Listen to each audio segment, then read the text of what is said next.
These are the creatures science refuses to recognize. If our eyes see it, if our cameras capture it, does it exist? Do you believe? Do you believe? In life after love? Yeah. I don't know what I believe in other than I believe this is an episode of Scary Stories We Tell. I am still your host, Chris Tashu, and I am joined by one of the other hosts of this show, your friend and mine, Jess Byard. Hello. And to round out this Lost Tapes rewatch, Maggie showed up about what, halfway through the first season? All right. Yeah, I think like after 4 episodes. Yeah. So Maggie, you're here to help bring the show home. I know. It's been a long journey. It feels like graduation, only with like a cold slap to the face. Just God. Scaly slap to the... No, I guess that tracks for like high school graduation. I did feel like, wow, I got a piece of paper. I thought you were going to say scaly slapping. Yes. Yeah, no, this is a way better graduation, I must say. At least this had like a really laughably sad rave party underground. A really cool seeming party. I don't know about y'all. Oh, yeah, right? I wish you were here. Yeah. Flashing lights in my face. Spike. God, Jesus. So, yeah. On this episode of the Lost Tapes Chronicles, we are ending this little mini show within a show that we've been doing with a look at the 10th and final episode of the 3rd season of Animal Planet's Lost Tape, aptly titled Reptilian, all about, yes, you guessed it, the lizard people, ladies and gentlemen. I know. Ladies and gentlemen, I'm sorry. This is a family program, but the lizard people are taking over. They're turning the Animal Planet gay. Yeah. I'm sorry, ladies and gentlemen. Go buy my whatever toothpaste that prevents COVID. Jesus, what the show got us ready last episode for where it was going this episode. It's like, all right, we're going to introduce you to the militia guys who believe in the reptilian. At least they do now. God. Right. Oh, Lord. So, yeah, we're going to be talking about the final episode titled Reptilians, all about reptilian humanoids, otherwise known as, that's the thing here, folks. This is not a cryptid. No. This is a conspiracy theory. Yeah. Makes sense that this show would end this way at this point. Why? Right.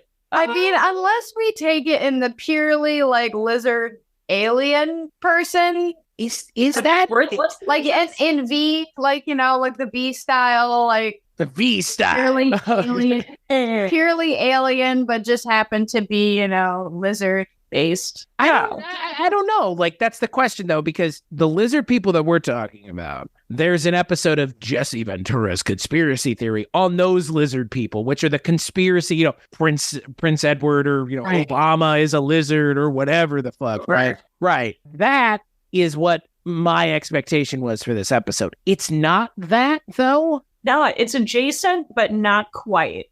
Which I do appreciate. This one, they just have like an underground cavern and like to saran wrap people and see, like, it's quite whimsical, really. If this is the takeover, yeah, I'm cool with that.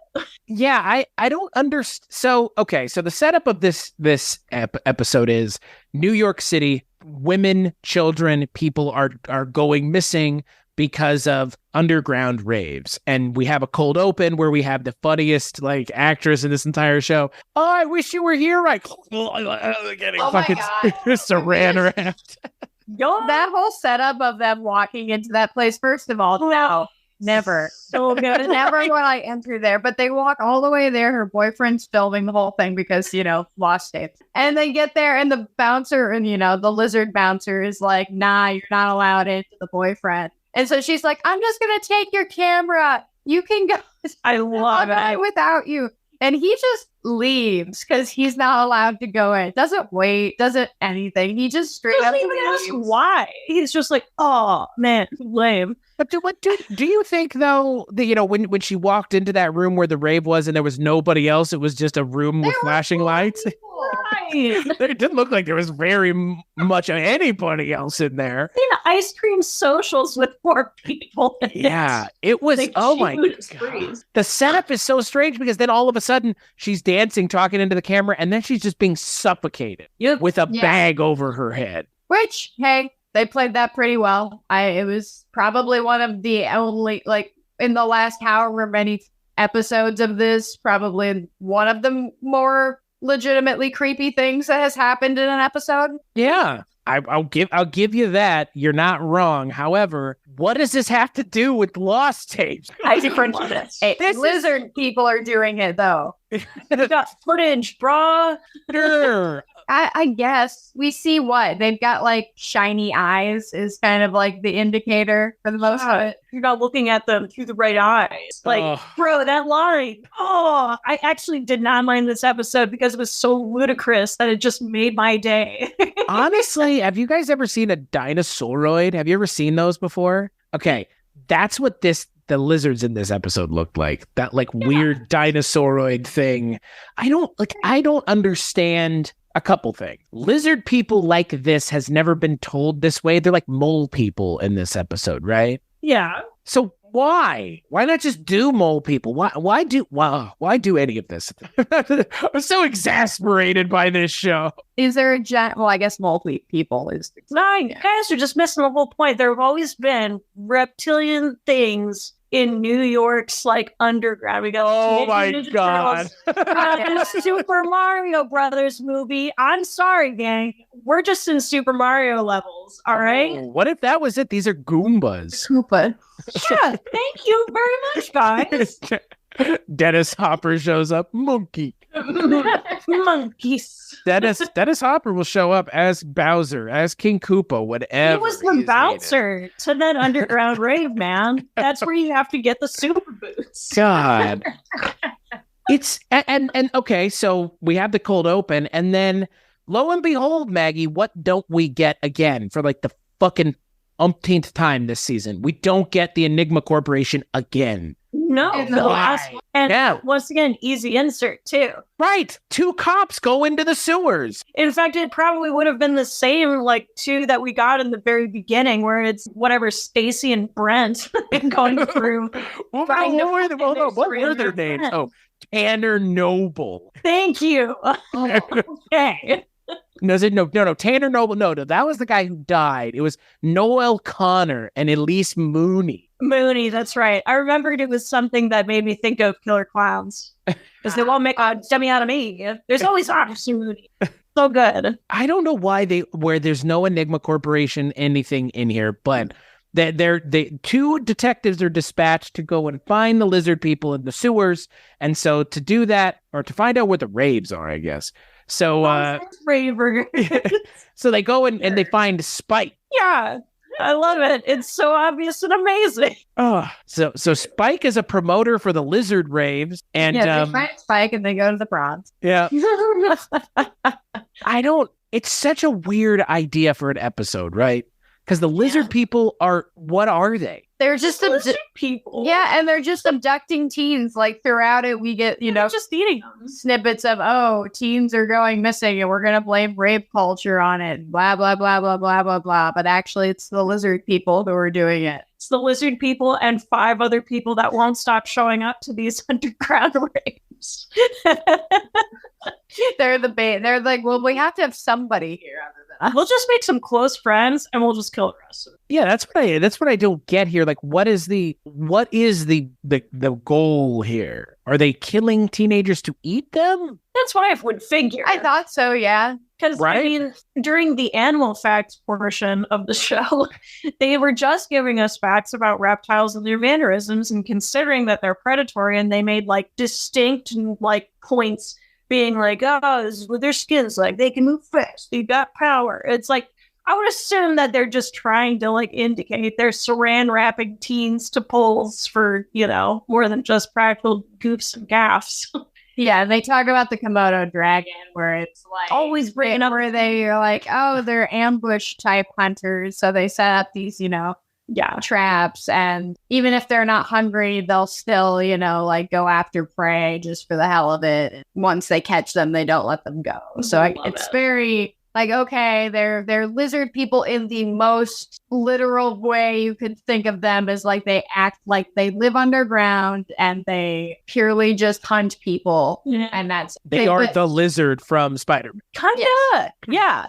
right? They like to cosplay as lizards. That's that. Are they reptile humans or are they reptiles? I think they're humanoids. Okay. It's just weird, right? They wear clothes. They have They just autonomy got of their own. Yeah, I don't know, because They they speak. mentioned like the alien aspect of it. So I think they're doing the classic Lost Tapes vague wash of where it's like, well, it's up to you, which honestly is a good approach considering they've been overly specific in the past like 3 episodes. It really isn't worked out. Yeah, but I feel like if they're going to do reptilians, this was a really weird way to do it. Almost like this is the only way they could do it. Well, I mean, they had to tiptoe around the conspiracy theory aspect, Right? Because the conspiracy theory aspect of it gets heavily, heavily political, and you're dropping other specific names on that one. And so while previous episode that we all talked about had a little bit of a slant military wise, they're not gonna go full bore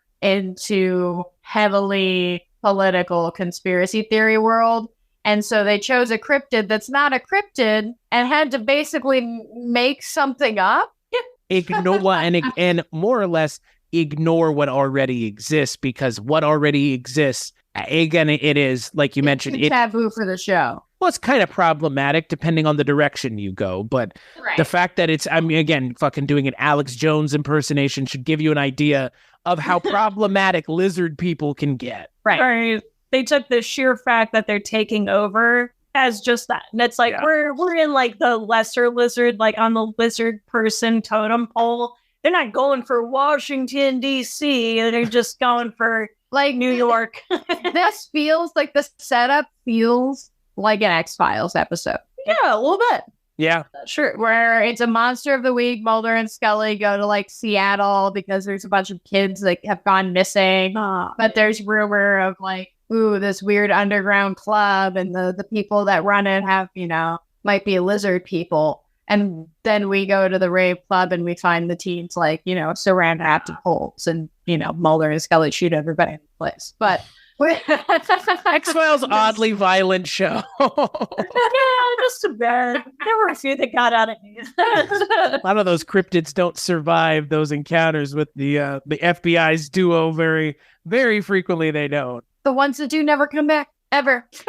That's fair. Also, to be fair, the X-Files, similarly to this show, really bungled the big cryptids. Like, there are not a lot of good episodes of the X-Files featuring the big E cryptids. Like Chupacabra, that episode's a fucking joke. The Jersey Devil episode, equally a fucking joke. And then I like the Champ episode. That might be the only one, but that also has like a weird like anti-climax thing. It does, but it's very much like a Mulder Scully Bond episode, and Sure. I'm here for it. So That's fair. Just give me the drama. I just want the sexual tension. Yeah. I just want a better Fiji Mermaid episode, please. It's like moonlighting, but they work for the FBI. Fuck, that would make so many fans of the show. Myself, I don't care, but fans of the show would hate that comparison. But in those later seasons, it kind of starts going. It's like, will they or won't they? Like, fuck, you would have fucked by now 5 times over. Come on. Right, and then they have a kid together. Turns out to be an alien. Yes. Or a bee. And maybe they were a lizard person. Because, Yeah. yes, they were a bee from the second. Yeah. Yeah. That's Did the X-Files ever do reptiles? There were a few where one was like an amphibious man. But the amphibious man. Yeah. Sorry, I just like that title. just like pictured just like Gills. a circus poster, the amphibious man. Yeah, not even. It's Phineas the amphibious man. Please. Some good Sorry, I'm alliteration. Gotta create that in the AI next. Please. Yeah, that AI could do anything at this point. Give it some direction, and it'll surprise you from what I've heard. Man, maybe that's how they wrote this Reptilian episode. It was just early AI, so it only had so much to work with. Well, the writing ones are terrible. I'm sure the ones that were only fed purely like early 2000s information would be trash fires. So I don't think they've given I don't think they've given up on this show, but I definitely think that where we are now is essentially unrecognizable, right? They have not given us. If just it's weird that this is how this show concludes, is with reptilians. Yeah, the topic's weird, but I think it is quite on point, at least for the last episode. I don't think this was the best episode of the season necessarily, but this one, I mean, I'll definitely be thinking about it.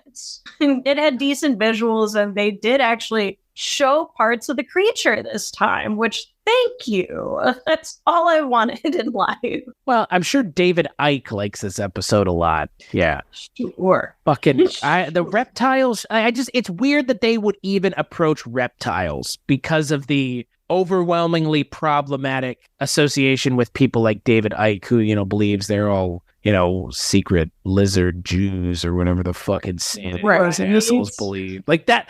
Right. Why you would get this close to that is very strange to me, at least. Like, right. Of all the ways to end this show, wouldn't it have been better to end it with, like, I don't know, the Loch Ness Monster? Right. Yeah, but or Bigfoot again? Or even wait for the Mothman until the end? Just aliens in general. Dude, the Alaman of Mothman for life, bro. Yeah, right. Sick.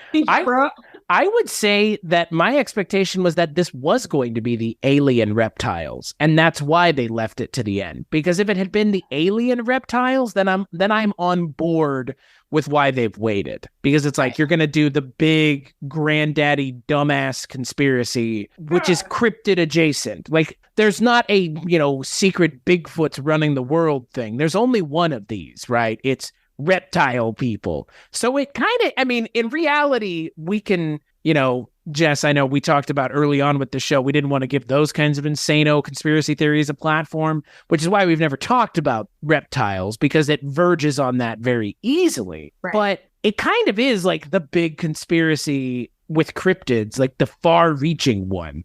Because like Bigfoot, Loch Ness, like those are what? Like isolated to one area, right? Like Loch Ness can't, I'm not worried about the Loch Ness Monster here. I'm in fucking Lincoln, Nebraska. But as long as you stay out of that one loch, you're fine. Right. But with reptilians, at least that conspiracy theory version of it, it's like, well, they're in control and there's nothing we can do about it, which is scary. But like, again, it's so fucking cuckoo bananas. Right. At least there are fun parts about it where it's like, go on YouTube and like, oh, look at the way the eyes moved. Like, oh my God, these people got way too much time on their hands. But when it goes through the kind of racially motivated lens is when it becomes a very big problem. Mm-hmm. When you start talking about the Rothschilds and reptilians, it's like, pump your brakes. Right. Like, never mind. Yeah. Like, oh, we were having a fun conversation until we weren't. All of a sudden you had to ruin it with, saying that the space lasers in the sky are causing California wildfires or whatever fucking insane shit people say these days. Yeah, right. It's just, I don't know, like of all the things to do, I guess it makes sense that this is what they would do. I guess it's kind of a bummer that they didn't just do that. Like that the head of the Enigma Corporation wasn't like a reptile in the end, that kind of thing. That was the twist that I was expecting. If they bothered to keep up with the thing they did. The thing that they introduced specifically for this season. Like seeing the lineup at the beginning of the season and knowing that it was ending on a reptile episode, it's like, oh yeah, they're probably gearing it up. They're setting these little steps up so that, it turns out, whoa, Enigma Corp's really collecting the lost tapes so that no one knows that there were cryptids in the first place. I was thinking the same thing, by the way. I was like, what? Why are we doing this show's job for it? What the fuck? It's so disappointing. It's inspiring, though. You just keep thinking about it. All we have to do is just bring this show back. I know. We just talk too much smack. I just don't think, well, here's the thing. I don't think any of our criticisms of this show have ever verged outside of like legitimate. I think for the most part, if you were to sit down with the people who watch this show, and we tried to get a hold of them, and they said they would talk to us, but they never did. But the door is always open. The offer's always on the table.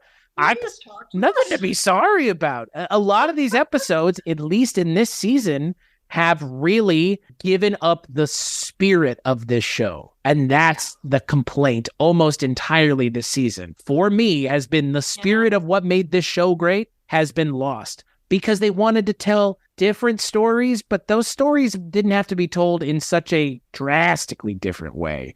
And some of these are just like the Q Serpent God one. Like, God, what were you thinking? What is going on? That one at least stands out in my mind out of the episodes that existed in this season alone. It's like, well, that was interesting, but I learned more about Mormons than I wanted to do. And then it's like Reptilian. It's like, okay, yeah, I guess this is an alternate way of going about reptiles. Man, still going. Yeah. Yeah, welcome to it.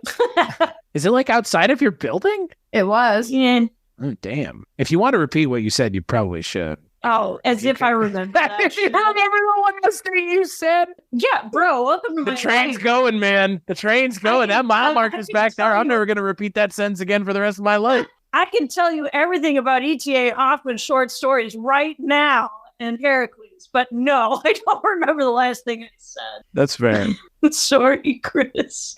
Is when we talk about TV shows, which we've talked about TV shows, and we watch TV, the three of us do. We often are left with the last impression that's made is the way we remember the show. Looking at you, Game of Thrones. Looking at you, Dexter. Looking at you, X-Files.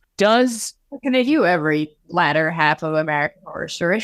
Does that ring true here for Lost Tapes as well? Does this last season, this last episode, really sink any value that the show ultimately had? I don't think so, but this last season is really tough to get. I mean, I would just say watch the first season and check out a few episodes of the second season, and then just pretend the third season doesn't exist.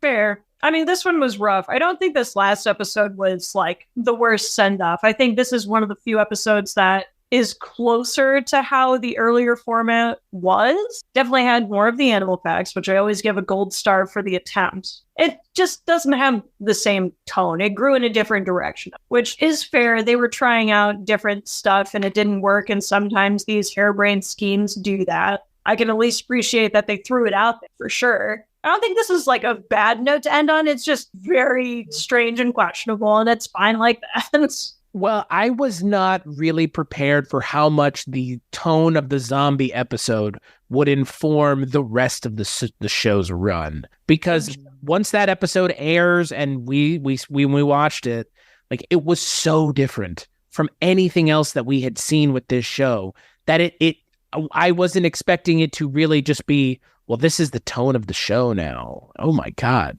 So this episode at the end, it's a better version of that zombie episode. I will say that much. I think that, I don't know where you would come down on this, Maggie, but for this season, this may be the best of these kinds of episodes. I was about to say, the ones that stand out in my mind for the third season is obviously this one, but that doesn't count for too much. I just watched it. But also the on the boat one with the giant octopus. That one wasn't the worst that I've seen. Well, it was the best water episode that they ever did. Agreed. And that was one where they didn't try to shoehorn in the Enigma Corp and overcomplicate things. I would say the Quetzalcoatl episode was memorable, but definitely not for the same reasons that the octopus episode was better executed under less resources, I would say. About you, Jess? You kind of came back to this in the third season. Of these episodes that you saw, where does this season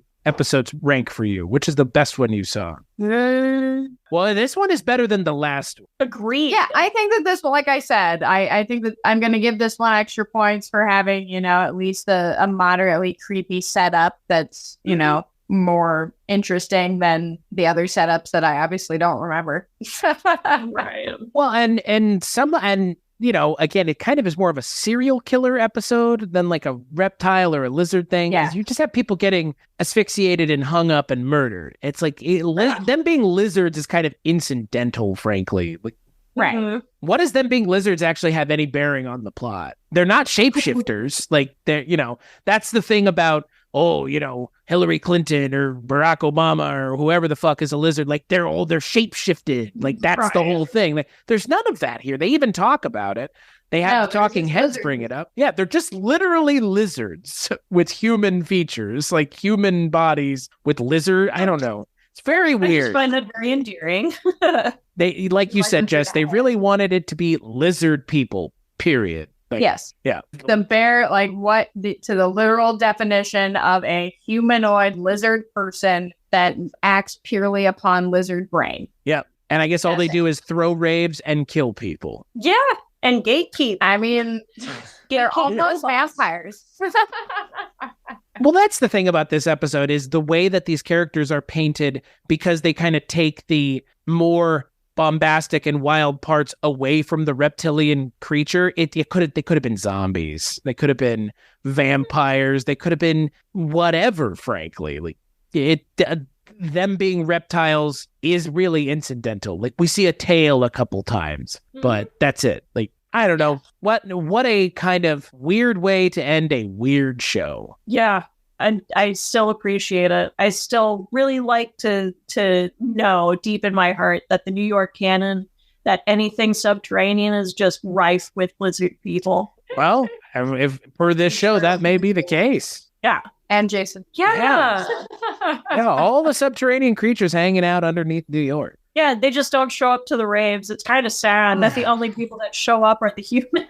They're turned away. But Chud, yeah. What's Chud up to? Oh, he was there. That was a very Chudly episode of Lost. Yeah, what if it was Chud's instead? Like, you got it wrong. that would be too funny. I mean, again, them being lizards is so incidental, it doesn't matter what they are. They're just killing people underground. Okay.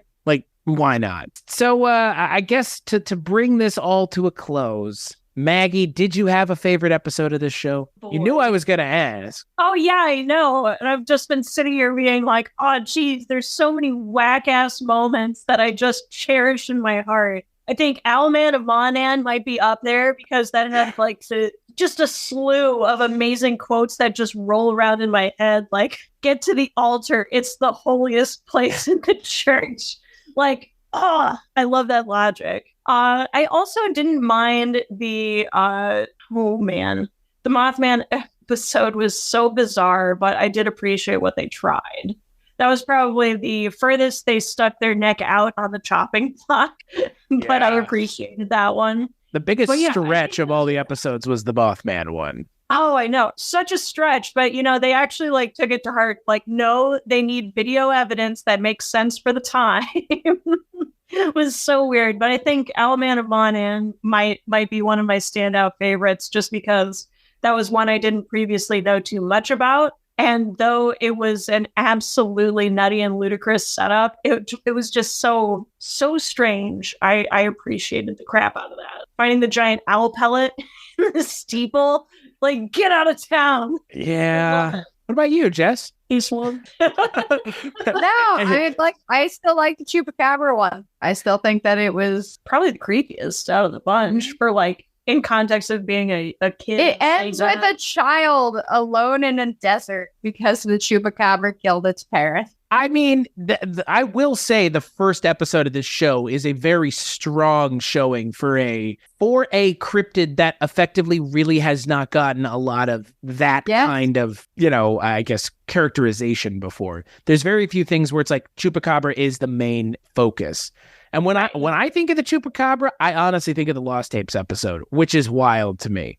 That's what I think about when I think of the Chupacabra is the family with the video camera and the coyotes taking them through the desert. Yeah, I agree with you, Maggie. I think the Death Raptor episode is my favorite because the Owlman of Monan is a phrase that kicks around in my head a lot for no reason. And yeah, that shot of the guy pulling a fucking whole human skull and jaw out of a owl pellet is just, there's very few things as funny as that because the show plays it at that point, the show is playing it super straight. So, yeah. And it's weird because the Owlman is a thing in the UK, but it's in California for whatever fucking reason.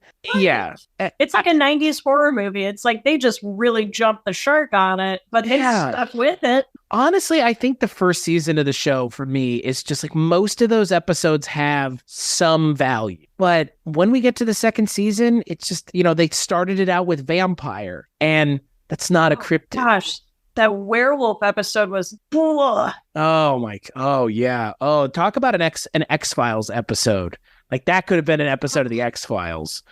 Gosh, that wasn't like an episode of Cops, Chris. That was Well, it reminds me, I think I even mentioned it when we talked about it. It reminds me of that X-Files X-Cops episode. Oh God. Yeah, that's right. Yeah. It's I don't know. The second season of the show is very strange, but then the third season is just it's almost like it's a completely different show, and it should have just been a spin-off of Lost Tapes, which again could have worked, should have worked. I think this show still could work. You know? Right.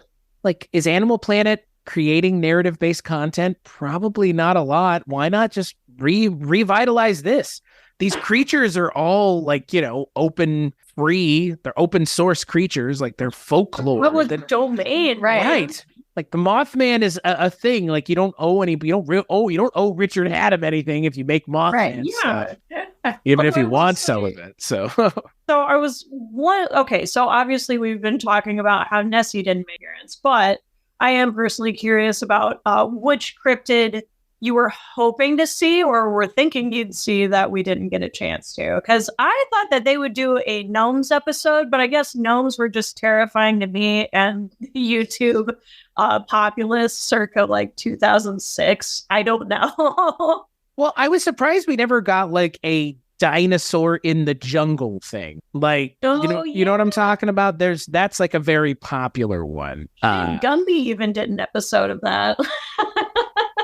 I mean, that for me is a big surprise because that's another kind of large one. I mean, they did cover, for the most part, I would say they covered everything, right? At least the more well-known ones, right? Like Mokele Mbembe, like that's one of the big ones. But like, I guess Loveland Frog, like, I don't know, like that could make a case for that one, right? Well, considering they brought up so many of like the behemoth animals that already existed that they thought would be like transferable, like, well, it exists now. What do you think? It's like dinosaurs would be the obvious one, but I don't know. Maybe there would be too many complications of what narratives they would be able to do that wouldn't be direct Jurassic Park ripoffs. That's fair. So that's very fair. I hadn't thought about that. How do we not rip off one of the biggest movies of the last decade? Shit, I don't know, man. Can they hold a rave? I think a raving dinosaur. Yeah. I do feel like for the most part though, like they covered all the bases. I think the issue for me was just like the way that they did some of them was not great. Like sure, Bigfoot was relegated to the first season in a rather just okay episode. I think the bigger issue for me is they invented stuff as opposed to like Oklahoma octopus. Like Happening. Or Megalania. I mean, you were talking about that, but that's a dinosaur. Like that's not it's not even a cryptid. It existed. Yeah. Although I'll give them credit for drag race is rife in our town, but live in the set of American Graffiti. Yes, yeah, absolutely. Even plastic bags blowing in the breeze. Wow. Jesus. But so I give them credit for like doing the historical big creatures and theory. Because yeah, sure, it's a bit of a cop-out considering just how many urban legends and cryptids there are. But what made the first season eerie to me is the animal facts. And how it was framed so well, because if you were a little kid watching this and you're getting all of these animal facts and like scientists talking about these sightings and shit, yeah, that's scary as hell. For a lot of the latter season, you don't necessarily get convinced half as well that they could exist. In fact, I think we even stopped like asking each other at the end of episodes, do you think this exists? Where we're just like, of course, what is this? Well, I mean, at some point, it's like, all right, you're talking about zombies. Like, they don't exist. Right. Right. Yeah. I mean, ultimately, I think the big takeaways for me with this show were the bungling of the water episodes, which were almost bungled completely outside of the Kraken episode, which is the best of the water episodes, which is probably one of the bright spots of the final season of the show. The Kraken episode is pretty good. Yeah, that one would be like second season tier in my mind. They did a decent job and it was creative enough, and they let you see the creature while still instructing it in a clever way and not in an annoying shaky cam way. Right, which is what they end up just like leaning on in the third season so insanely hard. Too much. But then the other kind of takeaways are them creating things like the devil monkey, like the Oklahoma octopus. Like those serve no purpose other than filler episodes. And if you needed to fill episodes with stuff, there are creatures they did not have. There are things they could have done. Like you said, no, I don't know how they didn't do a gnomes episode or trolls or something. Scary as hell.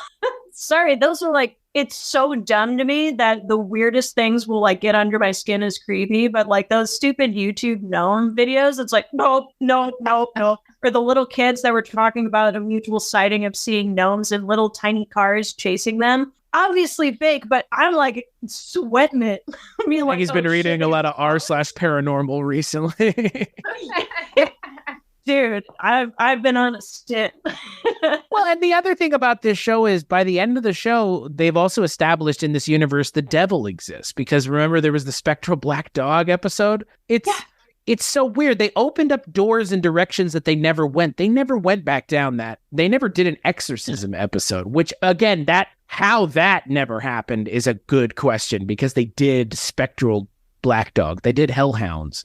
So I don't know. And that's one of the ones I'm surprised they didn't lead on an exorcism episode. Right. By the end of this show, I would not have been surprised. I would have been like, this kind of makes sense. All right. No, because they've been doing anything under the sun, cryptids plus, essentially. Yeah. The third season is really just like whatever the hell we want. So on that note, Maggie, your final thoughts on Lost Tapes, the show? Oh, man. I mean, it's one that I didn't grow up with, oddly enough, because I didn't have cable. I was busy watching Arthur, apparently. But I enjoyed going through this from beginning to end. It was amazing to see the development for better or worse, but the initial idea is just so strong. I'm tickled that this existed, especially during that time where I think they were really experimental with what media would draw more people to Animal Planet. It wasn't just the thing that they were known for when I was like a little kid, which is like essentially zoo books as a TV show. But it was a good hybrid, very worthy experiment. The results at the end varied, but it was entertaining. I don't think I would trade back the time except for maybe a few episodes worth. Well, at least those episodes are only like 18 minutes long, so. Oh, exactly. And I could make fun of them anyway, so it's like, fine trade-off. What about you, Jess? Final thoughts on Lost Tapes? I mean, I obviously did not watch as much as you guys did. I was not following along religiously, watching every episode. But no, I'm in agreement. I like that this show exists, that it was a thing, that it had a place, and that, there were, somehow it did escaped my radar, but I think it must have just been a little bit too after I had, moved out of the Animal Planet watching time. But yeah, it was entertaining for the most part. Again, as the show hit towards the end, things started to get, as we've said. But yeah, it's a fine show. I would not suggest watching all of it. Like if there are specific cryptids you want to like look up and check them out, do it. I don't think that you need to watch every episode though. I would agree with both of y'all. I think that this show is an interesting idea that they did rather well at a time where things like this were not in vogue like they are now. And they won't be in vogue always. I mean, there was a big thing in the 70s, and then they dropped in the 80s, and then kind of in the 90s, but that's thanks to the X-Files. And then it dropped again for almost 20 years. And then now we're kind of back into Bigfoot and cryptids and weird stuff and the paranormal and supernatural. And that stuff's never been bigger than it is right now. And next time it happens, it will be even bigger than this time because it just keeps building. But something like this had a place then. Something like this has a place now. I think if somebody did something like this right now on the right network, fucking Animal Planet even, it would kill. People would be into it if it was done right. And if the people who were doing the show liked, and I will give credit to the people who did the show, their hearts were in the right place. Maybe not at the end, but again, like we've already kind of mentioned, most shows by the end of it aren't going to be great. They're going to, especially if they're semi-narrative based or even narrative based, they have a long way to fall and they can fall very quickly. And we've seen better shows than this fall further than this show fell. in its 3 seasons. And I've seen shows fall in the span of 1 goddamn season. So as bad as this show has gotten, it's not terrible. In holistically, it's not terrible. And again, I mean, the fact that it's all about cryptids, like who doesn't love that? They could have done more cryptids. They could have done cooler ideas with the cryptids. They could have put more time and effort into redoing a couple of these scripts, draft 2 or 3 maybe, as opposed to 1 or 2.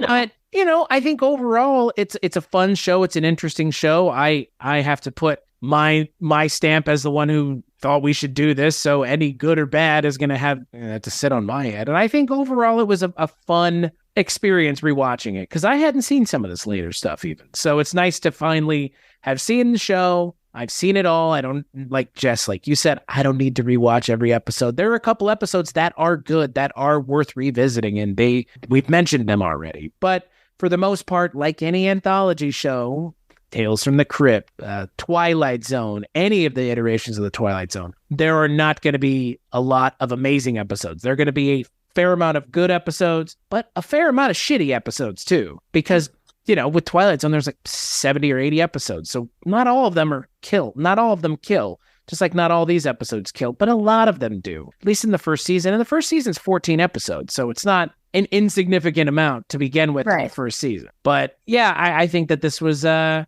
interesting show. I would like to see somebody do something with it now. That's more like my big takeaway is like somebody do something with this because anthology shows are kind of also back in vogue again.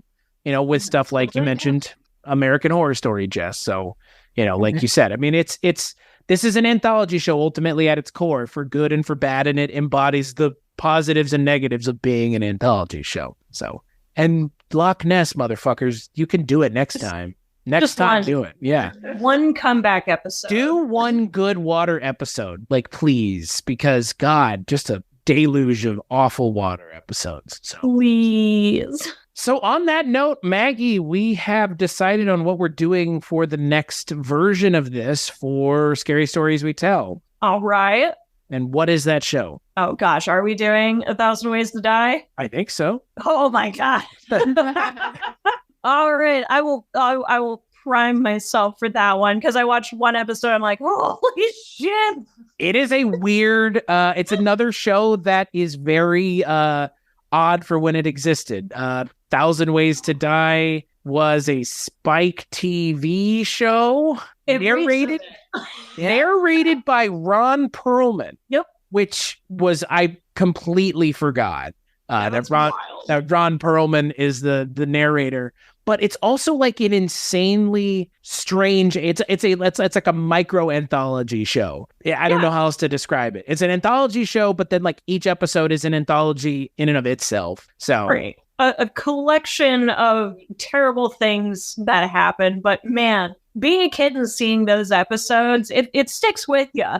Yeah, yeah, and I am really excited to rewatch it. I have watched 1 episode and I forgot how much of a fucking trip it is, and I didn't watch any more because I wanted to rewatch it cold. I only ever really saw it like just randomly. Like I never went out of my way to watch it. So that's what we're going to be talking about when we come back with this. And we're going to be talking about, 2008 to 2012's Spike TV, 1,000 Ways to Die. Jesus. So until then, where can people find you on the internet, Jess? You can find me on Instagram at writer Jess Byard. You can find me on TikTok at the same name. And you can find me on episodes of the Culture Cast with Chris and on the other show we did called One Season Show. And that's pretty much the main place. By you, Maggie? You can find me at one place and one place only. It is dolanmuseum.com. It's true. And I think when we started this, you didn't have Dolan Museum. And now you do. No, this is true. And by the time we get through 1,000 Ways to Die, I might not have the museum. So we'll see how I do. Wow. As for me, you can find me at Weirding Way Media, which is the podcast network that the projection booths Mike White and I set up for all the podcasts that we work on together and the podcasts that our friends make. So if you like good shows that you're going to want to listen to, all of them, that's where you would go. And good God, there's a lot of fucking shit to listen to, guys, like thousands of episodes worth. So you've got plenty of time. Or maybe you don't. I don't know. Maybe you're on your deathbed listening to this. this. Isn't that dark and awful? Which, thank you. If you're sticking around, you're sticking around for the next series. Oh boy. Yeah. If you're death averse, the next series may not be your bags. Just a warning right out of the gate. So, as always, Maggie, thank you so much for the album artwork for the show. Get to thank you in person, and to Dustin Rutledge for the Campfire Stories episodes. As always, you can find Blondo, that's Alex Malnack's band who does the music for us, on Spotify. Just search Blondo, and we'll let our good friend, the former host of Sightings, Mr. Tim White, lead us out. No mystery is closed to an open mind.